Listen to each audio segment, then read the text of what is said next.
Presenting Orson Welles as the Third Man.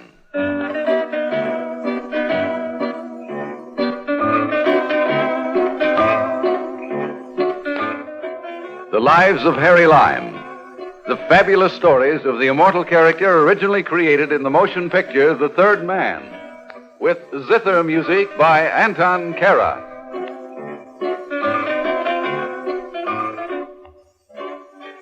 I once thought I knew all about women. Of course, I was pretty young at the time. How was I to know that Nursey would squeal on me? Still, I soon grew up, and since then I've made a few simple rules. Blondes cannot be trusted. Redheads aren't reliable. And if you want to avoid trouble, never get mixed up with a brunette. Yes, if you follow these rules, life is much more simple. There's only one trouble: it isn't any fun. In my life, I'm glad to say I've had a lot of fun. Take that time in Algiers. Some people say you live and learn, but I, for one, prefer to learn and live.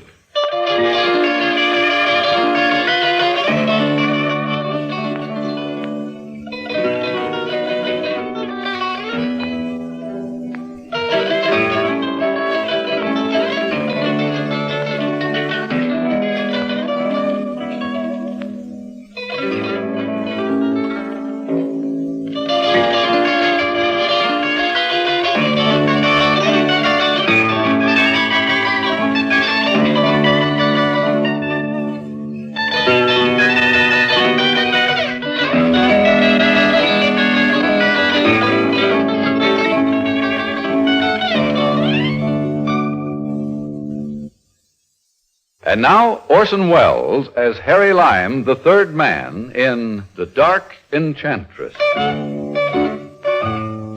Algiers. Algiers. You've all heard of it.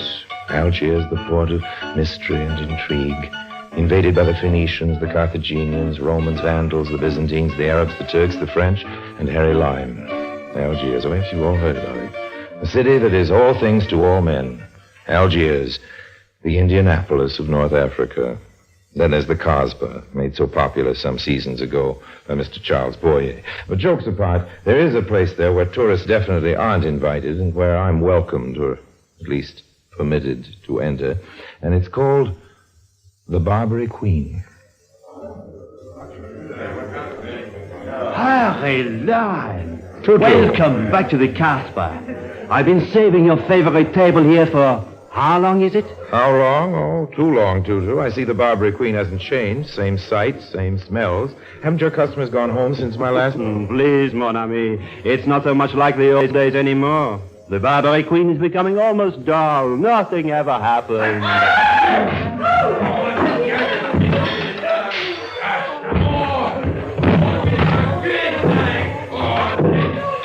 Almost dull, eh? Tutu, nothing ever happens?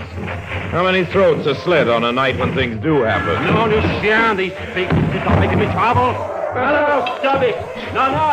Stop it, I'll kill you. Throw them out. All right, the fight is finished. The trouble is over. You have not been served yet, monsieur?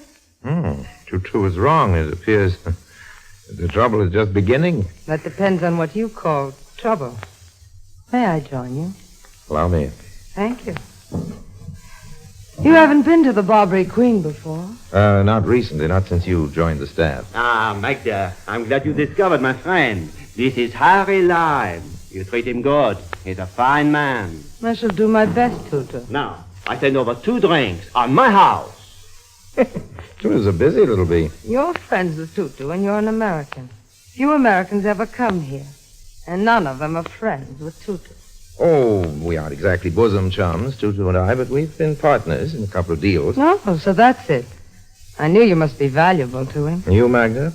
Just how valuable are you? To you?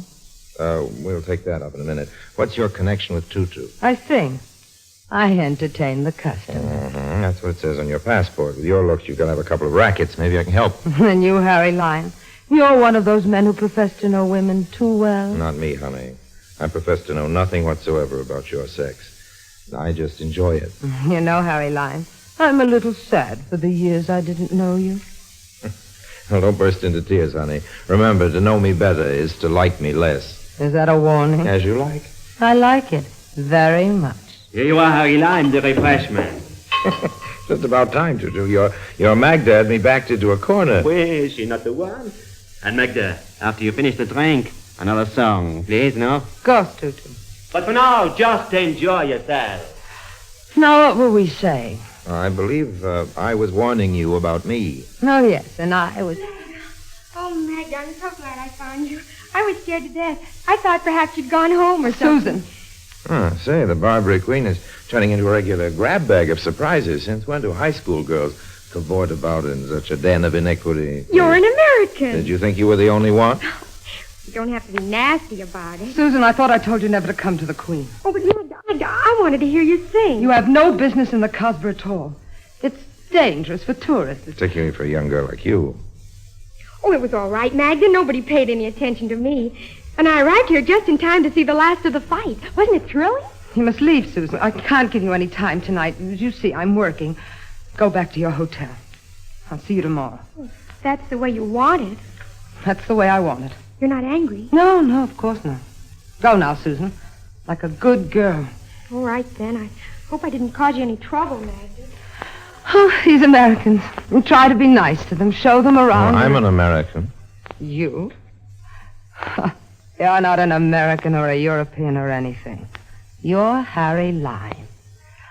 I drink to our long friendship. Thanks, honey. Now you better go sing your little song. I've got something to attend to. Susan, that's what you're going to attend to. Honey, you're a mind reader. That schoolgirl. There's nothing wrong with getting an education. Schoolgirls are okay with me, particularly when they're cute little redheads, but I don't think they've got much business in the Cosby, not in this part of it, not this late at night. It just occurred to me that your friend Susan may have more trouble getting out of the Cosby than she had coming in. Very well, Harry. If you wish to be gallant, when you tire of her, then you know where to find me. I'm always here, or in my rooms above the cafe. Okay, honey. Now, if you'll excuse me, you'll sing a little You're very song. insulting, Harry Lyman. Now I'll tell you something. I don't care whether you come to see me or not. I don't care whether I ever see you again. Magda, honey, don't say I didn't warn you. Remember, to know me is to loathe me. The Magda Polarises of this world are an old story to me, but this particular one had an interesting agenda, one I couldn't quite fathom as yet, so I gave her time to solve it for me. Meanwhile, there was this young Susan. I found her at the doorway of the Barbary Queen, peering somewhat uncertainly down the narrow cobbled streets of the Cosby. No use waiting for a streetcar. What? Oh, you're the man who was with Magda. Yes, I was just leaving. Suppose we scram out of here together. Thank you, but I can take care of myself. I can take care of myself. A familiar title. So many sad little stories of girls like you. If you're going to start lecturing... My dear Susan, a lecture is the farthest thing from my mind. If you want to get kidnapped, it's your business, not mine. I think it's silly. The Casbah's no more dangerous than Market Market Street. I thought you hailed from San Francisco. What? Nob Hill, an old family, isn't that right? How did you... It shows, Susan, it shows. Even the dusky shadows of the Cosby. Don't your parents worry about you? Never mind my parents. I never minded my own. Of all the fresh... Oh, all right. I'll go with you.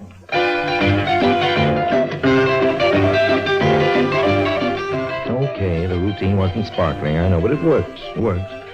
I'd smelled money from the first moment I set eyes on Susan.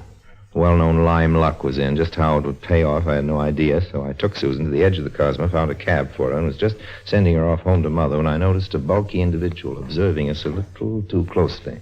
He caught my eye and then left the neighborhood fast. I pondered this over a cup of so-called coffee at a friendly tavern and then went on to my own hotel. Come right on in, Harry Lime. Well, this is a night of surprises. Who are you? You can call me Mike Nolan. Oh, you're a detective. Right on the button, Mr. Lime. What do you want for a prize? A Cupid doll, maybe, or a genuine plaster-up Paris in Genestre? How would you like me to call the manager? Haven't you heard about invasion of privacy? Seems there's some sort of law. You were suspect the minute you landed in Algiers, Lime. Next thing I know, you're chaperoning Susan Claremont. Oh? That's pretty fast work, even for you. You seem to be speaking English, Nolan, but I don't get it. Passing over the fact that I'm suspect, as you call it. Just who is Susan Clem? Oh, Susan. See the light, Mr. Lime? That girl I put in the cab The tonight. same. It may interest you to know that her father asks us to keep an eye on his daughter. He's worried. Seems she's taken up with the wrong friends in Algiers. Mm-hmm. After tonight, I can see why. Sounds like he has money. Mr. Moneybags himself. As if you didn't know. No, I didn't, but thanks just the same. And you may tell the authorities that I was merely escorting Miss Claremont to safety. You? You may also advise her father that his daughter went into the Casbah quite alone. If he's so concerned about her welfare, he might devote more time to her whereabouts. But... Good night, Mr. Nolan. I've only engaged a single here at the hotel. If you insist on staying, I'll have to notify the management. Of course, you will pay the additional fee for your stay. What? Ah, well, they warned me you were slippery line. But if you try any funny business, just remember, we're wise to you. Good, good. I expect the same protective interest from the authorities that they extend to other American tourists. Okay, wise guy, but watch it. Good night, Mike Nolan. In my business, twists of fate are a specialty. I usually know how to keep the police wondering where I am during working hours, but just let me take a vacation, and all the authorities in town are suddenly very busy. In this case, the cops worrying about Susan only whetted my interest. I hadn't a notion of the spot she got herself in the next afternoon. 352, 350. Oh, this must be it.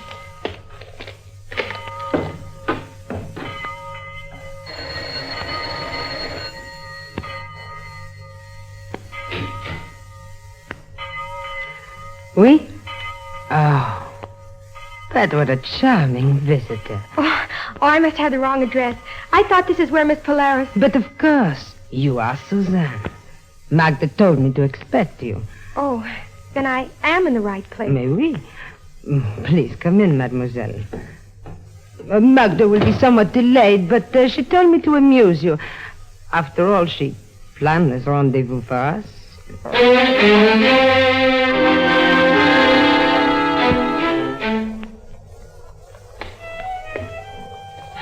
Please, help me. Again? Oh, really, Susan, this can become a habit. Oh, please. Parents mustn't know. No, thank you. No, you spell trouble for me, Susan. Just go your own sweet way, and I'll go mine. Please, Hey, wait a minute. What's wrong? Oh, she's been drugged. No, she's done it. All I need is for Mike Nolan to walk by and see Susan draped in my arms like this. Well, if I must, I must. Taxi! Yes, monsieur. You heard me. I want a taxi. No taxis, monsieur. Please, buy a rug. I don't want a rug. Get me a horse and carriage. Straight to Nara, monsieur. Like to see some pretty girls, dancing girls? I got my own pretty girl. We're not going dancing. She's unconscious, and I want to get her home quick. Get me a donkey or something. Get me a camel. Get me a helicopter. Get me out of here.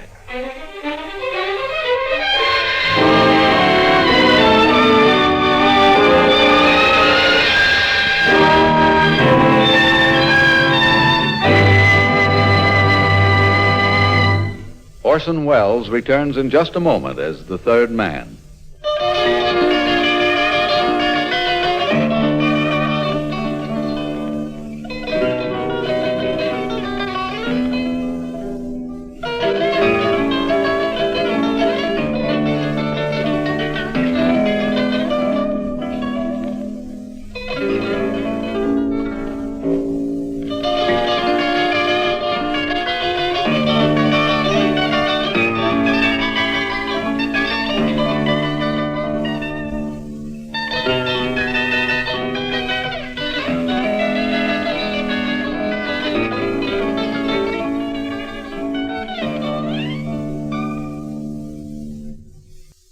And now, Orson Welles, as the third man, continues with The Dark Enchantress. I didn't dare take Susan to my place. It was just possible she was a police plant.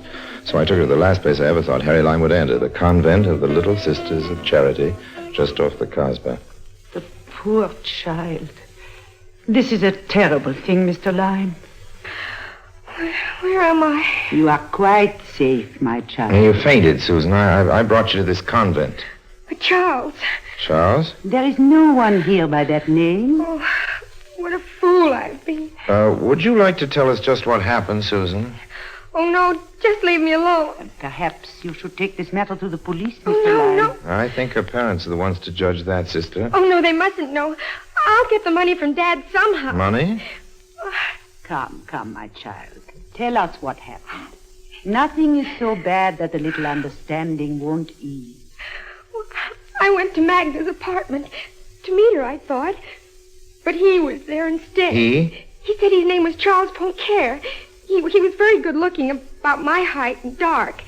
He said Magda had arranged the meeting and he served cocktails. And it was after that things grew hazy and I don't remember. Mickey's. What, Mr. Lyon? Susan was evidently drugged, sister. The cocktails were drugged. Oh, yes. When I came to, Charles was very different. He said if I didn't get him 5,000 pounds, he'd tell my parents I'd been alone with him. And he knew all about me and where we were staying, everything. There, child. How did you manage to get from Magda's rooms over the Barbary Queen to where I ran into you, Susan? Your condition certainly didn't warrant it. But Magda doesn't live above the cafe, Mr. Lyon. She said she was staying at 356 Rue Madelon. Rue Madelon? I fought with Charles and I ran out in the street and I didn't know what I was doing. Mr. Lyon, this is Rue Madelon. That 356 address is almost across the street. The building on the corner. Oh, so Magda keeps two establishments. She must have given me the wrong address. What'll I do? Go home to Mother and tell all. That's what you do. It's the only way, Susan, unless you prefer the police. Oh, no.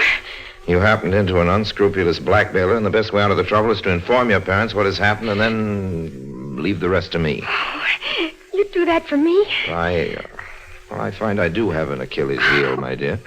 Oh, how can I ever thank you? No, don't start weeping again. We'll flood out the Little Sisters of Charity. Come on, Susan. Let's get to your parents before I change my plan. Mr. and Mrs. Claremont were exactly what I'd expected. Wealthy, well-meaning, and incredibly stupid about the realities of life. All this fitted into my plan perfectly, and as Mother Claremont bustled her child into the boudoir, Father Claremont and I discussed business. This is a terrible thing, Mr. Lyon. Why such a scandal could wreck my daughter's reputation. I can't understand how she could allow herself to get into such a predicament. Well, it happens all the time, but how such things happen to beautiful young girls is beside the point now, Mr. Claremont. The important thing is how to deal with this Charles Poincaré. I'd like to beat him to a pulp. That'd make a pretty headline for the Chronicle. Financier manhandles daughter as blackmailer. Please, this must never get to the press. That's why I suggest you keep the police out of it. What shall I do then? Claremont, do you trust me? You, of course, Mr. Lyon. Why, you saved my little girl. Then give me the 5,000 in cash. What? Allow me to pay off your blackmailer and see that he doesn't come back for more, Mr. Claremont. You see, I understand these things.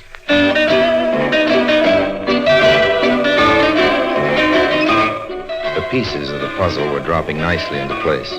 I could see a way of keeping Mr. Claremont's cash and also getting a little more from Mr. Charles Poincaré for my silence.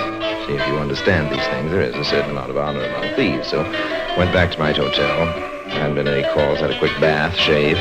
Just getting ready to start for the mysterious address on Rue Madelon when... Yes? Yes? Monsieur Harry Lyon. Who wants him? Charles Poncaire. Well, won't you come in, Monsieur Poincaré? Thank you. Need I say I hardly expected you? Vraiment. But since I realized it was merely a matter of time until you visited my quarters, monsieur, I thought I would save you the trouble. No, it's very nice, old man, I'm sure, but I followed the girl into the street when she fled. I saw her approach you. As simple as that. Oui. And from said meeting, you knew my identity, that Susan would tell me all. And that you would offer to aid the distressed family, that you have, in fact, my $5,000. I see. Your powers of observation amaze me, Mr. Poincaré. Susan called Magda and confided in her. And you and Magda? Are birds of a feather, Monsieur Lyon, even as you are. Oh. Learning this much from Susan, Magda took the trouble to learn more about you. I see. I underestimated the lady. You're not the first one. And now, my money. First, tell me one thing. Oui. Even though I am a bird of your feather, Poincaré, what's to stop me from going to the police with the whole story? You did not think I would allow you to continue living, Monsieur Lyon? Well, there's no harm in asking. So, this is the picture. I hand over the loot and you dispose of me. Is that it? But of course. A gun with a silencer is a beautiful way to end such a life. Your body will be found, but the world will be most happy to be rid of Harry Lime. It will not worry about who did it. You sound as though you were enjoying this. I am. I suppose I have no choice in the matter. None whatsoever. Even though I planned how to get much more revenue from Mr. Claremont. 50,000 as a starter. 50,000? And this time no one will tell Magda. We split the take. You and I. Come no closer, monsieur. I was just going to deliver this down payment. Missed me. And I track a buck and snare a doe. Let me go. Oh, no, Magda. This is too good a joke, and it'll cost you your 5,000. Come on, up with your hands. Both of you. Well, Mike Nolan again. You're a busy guy. This isn't my doing, Mr. Lime. I try to explain... Well, gentlemen, this looks like the end of the story. The clock has struck 12, the coach has turned into a pumpkin, and the prince has changed into Cinderella. Hey, what are you talking about, Lime? If you'll take this lady off my hands, Nolan, I'll attempt to explain. Lady? Him? Is that the man that my daughter... Hold it, Claremont, Nolan. Allow me to introduce Magda Polaris. You fool. This is unbelievable. Magda and Charles Ponquer are one and the same, Mr. Claremont. She assumed masculine disguise to blackmail her own sex and used her own devastating personality and appearance to hypnotize the masculine. Quite a girl, I should say. Don't believe him. He was trying to talk me into getting more money from you, Claremont. That I believe. Like I said when Claremont told me you were helping him, Lime, he was jumping from the frying pan into the fire. Looks like we got here just in time. As always, Detective Nolan, you have performed magnificently. What are you trying to give me, Lime? Nothing but praise, you flatfoot. But to Mr. Claremont, I give $5,000, the blackmail fee for which I did not have to pay. I can't find words to thank you, Mr. Lime. Now, just wait a minute, Mr. Claremont. This guy's trying to weasel out of a fast deal. I believe what this Magda dame says. He was in on the deal with her, and he's hungry for more. Mr. Nolan, I asked the authorities to watch my daughter's activities, yet she fell into the worst kind of trouble. Mr. Lime was the one who saved her. But don't you see his angle? He was trying to... I came here with you to prove to you his innocence, but that wasn't necessary. Mr. Lime has pleaded his own case and won. What? No, he's guilty, I tell you. As guilty as I am. Take this woman away, officer. I'll be down later to prefer charges. Oh, whatever you say, Mr. Claremont. Come on, you. I'll get even with you, Harry Lime, if it takes 100 years. I don't know how to thank you, Mr. Lime. Now I'm doubly in your debt. Won't you accept a more substantial expression of my gratitude? This $5,000, for instance. $5,000 with pleasure, Mr. Claremont. With pleasure. Another payoff. What's the game now, Lime? What are you taking that money for? Charity, old man, charity. Charity? That's a new one. Yes, as a matter of fact, it is. Entirely new. I'm surprising myself, old man, but then I'm a surprising kind of guy. I swore a solemn oath years ago never to do anything fundamentally decent if I could possibly avoid it. And look what I'm up to now. Taking money again. That's what you're up to, exploiting these people. Nolan, there's a reward out for Magda, isn't there? A reward. Well, don't try to chisel in. The reward goes to me. Now, just a minute. I don't want to be greedy, old man, but I've got my expenses to cover. But you got $5,000. Oh, but that isn't for me, Nolan, old man. No, believe it or not, this 5,000 is going to the convent of the Little Sisters of Charity. It's going to Right. That ought to help them offer sanctuary to someone else's wandering daughters. Well, now I've heard everything. Tell you what, old man, I'll cut you in on the reward. Now, look, you're off your rocker. Now I know it. Lime giving dough to a convent? And splitting the reward with you, Nolan. The reward, a small percentage. If you promise never to tell. About the split? About the convent. After all, old man, I've got my reputation to think of.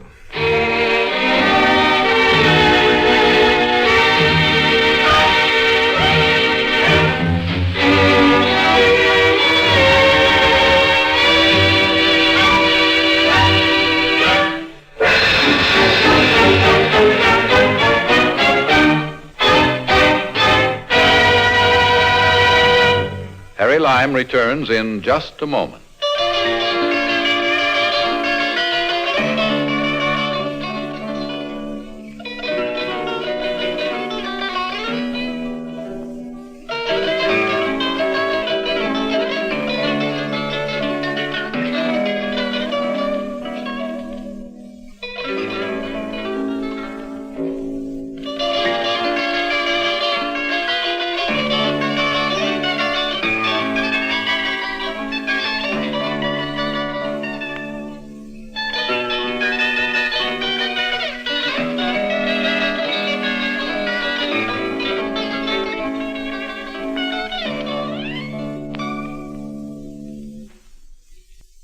And now, Harry Lime.